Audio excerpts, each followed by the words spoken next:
कबीरदास जी लिखने छथि, मात पिता सुत बंधु तिरिया ना कोई संग सगाई, यह तो सब स्वास्थ्य के संगी, झूठी लोग बराई, मन तू क्यों भूला रे भाई।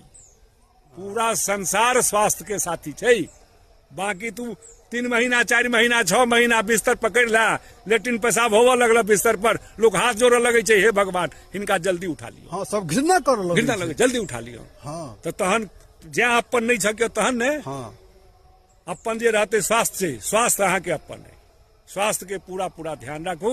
आ ये तो जे अहिना ई तो संसार अहिना चलत रहते। हाँ, दोसर के देख के दोसर हाँ, हंसै छै, हंसैत बजै रहतै। छै, किछु अपन बाजलक पीठ पाछा, बाजऽ दियौ, ओहि पर ध्यान नहीं देबऽ के छै। नहीं, अपन जे छै से चलत हाँ, रहू। तो शरीर सबसे बड़का धन बिल्कुल, छै सबसे पैघ धन छै। मनुष्य के।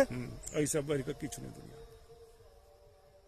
तो भाई साहब, शरीर से बढ़ के किछु नहीं संपत्ति छै, आ ओकरा बचाव के लेल खान पीन सर्वप्रथम छै। बिल्कुल बिल्कुल बिल्कुल, ओहिमे भोजन एकदम जे छै से उचित आहार, हाँ, ठीक छै नहीं, अटर पटर से जे छै से सावधान, सावधान, तहने तहने अहाँ लंबा आयु, हाँ, सुख प्राप्त क सकै छी सुख जीवन प्राप्त के। करब और सही सलामत जे छै से अपन जीवन बिताएब, हाँ, छै कि नहीं। जतेक औरदा भगवान देने छै तो ओकरा पूरा करब।